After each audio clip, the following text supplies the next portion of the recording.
Yo, what is up? We got Bridget in the house for this week. Remember to smash that like button and hit subscribe. And No, we talked about this. I just want to do it a little bit. What? No, I can't. Just, I can't. No, just, I gotta wait, go. Just wait. I got to go. Just wait.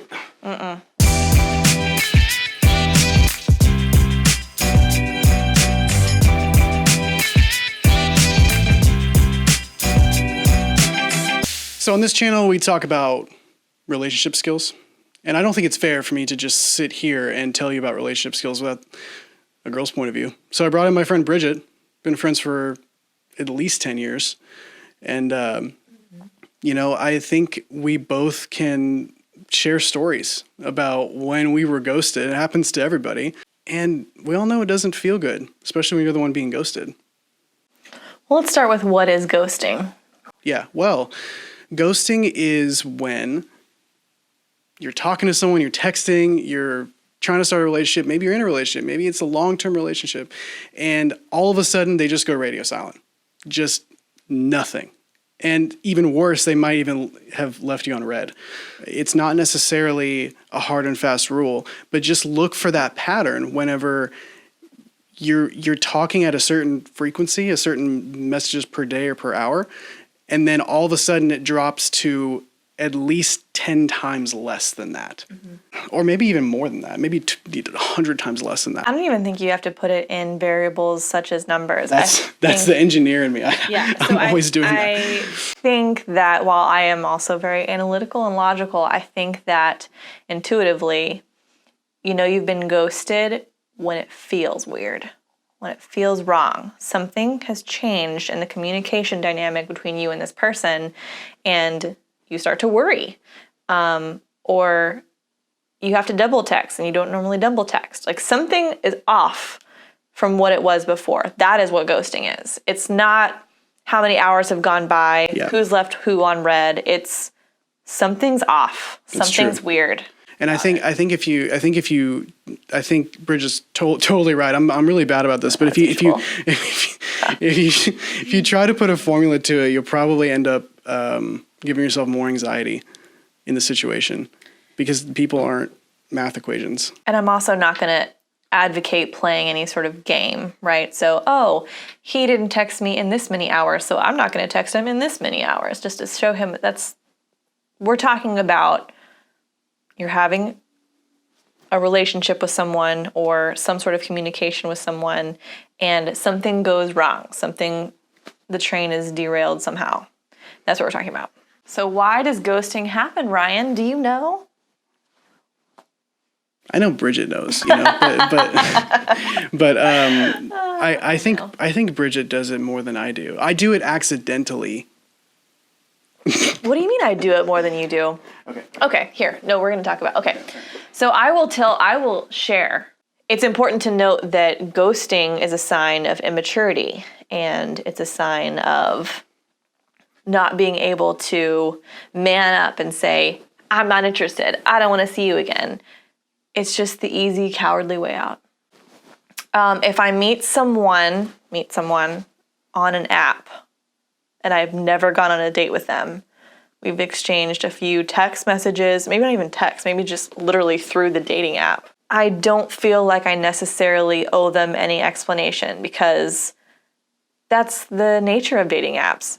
There's actually a good saying that goes along with this is easy come, easy go, right? So if it took you almost no effort to match with this person, don't be upset and don't be offended that they left just as easily. That's essentially something to think about here. I think that's a good point. The amount of effort that's put in. Yeah. So app dating or online or anything like that, if someone slides into your DMs on Instagram, that's not a lot of effort. And you don't owe that person anything. And they don't owe you anything. So if someone just ghosts you randomly, please don't get upset about that. But if someone looks you in the eye and ghosts you, you've met them either in person or you've gone on a date or two, that's where it can be hurtful.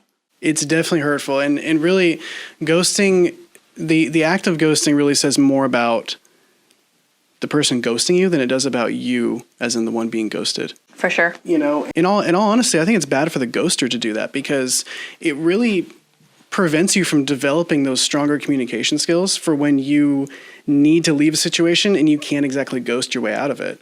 So if it's the coward's way. It's the coward. Yeah, absolutely. And so while that's true and important, I do think the expectation though of what someone owes you is important.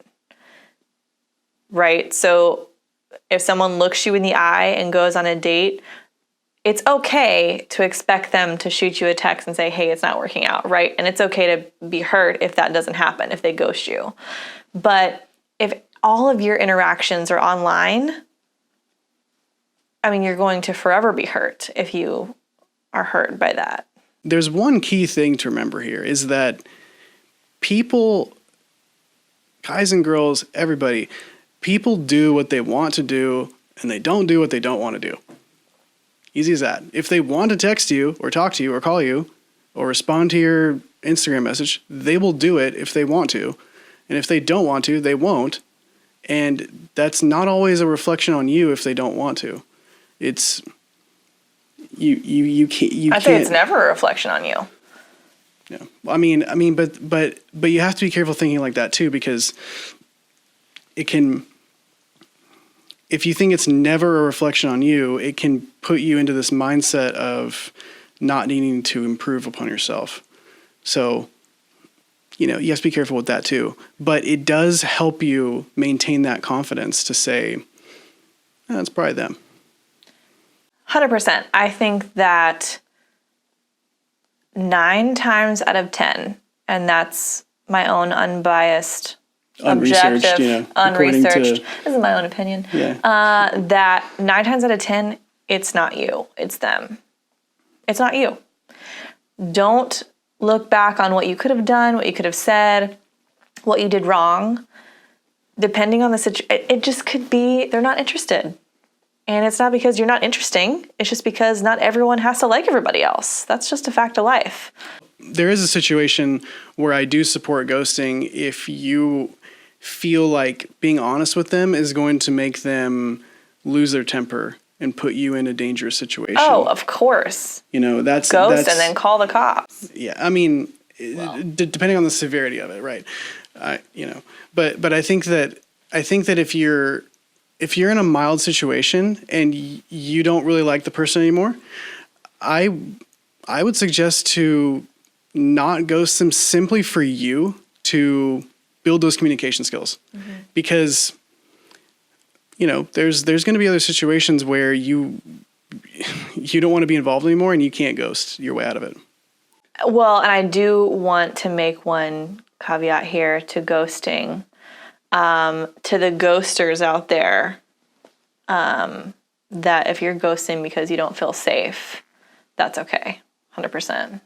You ghost and you run, girl. Boy. Or guy. Or guy. You run. You get out of there. Because when at the end of the day, when it comes to a decision between your well-being and someone else's ego, you pick your well-being and you go. Get out of there. Or well-being and your self-improvement for communication skills. Either of those are going to come as a second priority to your own safety. Ghosters are not the devil. They're not.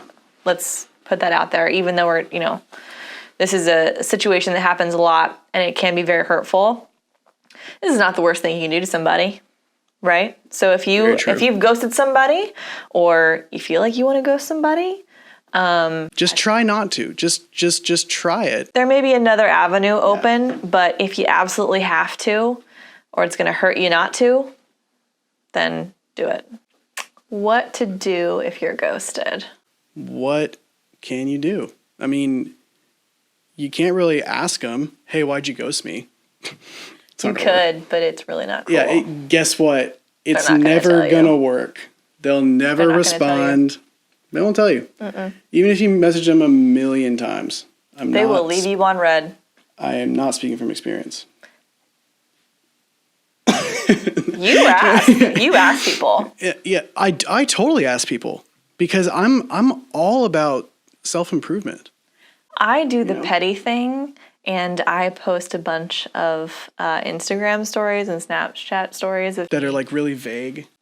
No, they're like of me like living my best life, having the time of my life. It's like, you missed out, bruh. You missed out because you shouldn't have ghosted me because I'm amazing. So suck it. And they always watch my stories. And then after that gets old because I'm like, okay, you should be trying to contact me because I'm clearly doing so great without you. You should be jealous. When they don't do that, then I make it to where they can't see my stories because you're not allowed to be looking at my life if you're not a part of my life. You don't get to see that. There's no reason for you to act like they're going to come back. Because if they do come back, it's never for a good reason. And honestly, 9 times out of 10, they don't come back. They don't come back.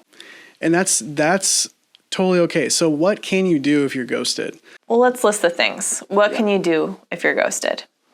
Stop checking to see if they've watched your stories. That's first and foremost. Probably they have. And they still didn't text you. Remove them. Either hide your stories so you don't have to see it, or just stop checking. Turn your phone on Do Not Disturb for a couple of days.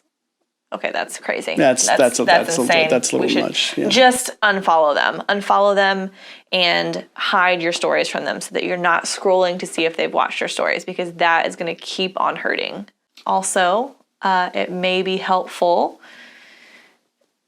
to either delete their phone number from your phone so that you can't text them. Delete the number and remove the text thread so that you're not tempted to double text, or when it's late at night and you miss them, to try to like see what happened. Just don't give yourself the opportunity to contact them. If you can't do that though, and some people can't, right? If you can't do that, change their name in your phone to something horrible. Well, something less... Mad face emoji. There you go. Sad face emoji. Well, yeah. Middle finger emoji. Remember... There's an emoji. I think it's a new one. It's like a new one, yeah. Or you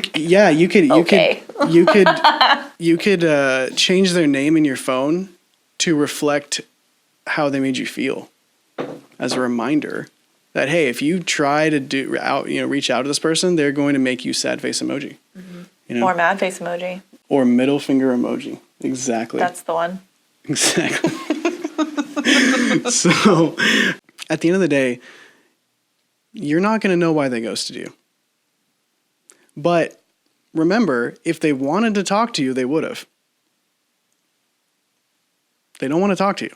That's okay. It doesn't mean you're a bad or undesirable person. It just means that specific one person out of 7 billion people, 8 billion people in the world, has made a choice to not talk to you anymore. And that's okay. Forget that, punk. Look, at the end of the day, you deserve better than somebody who doesn't feel like talking to you.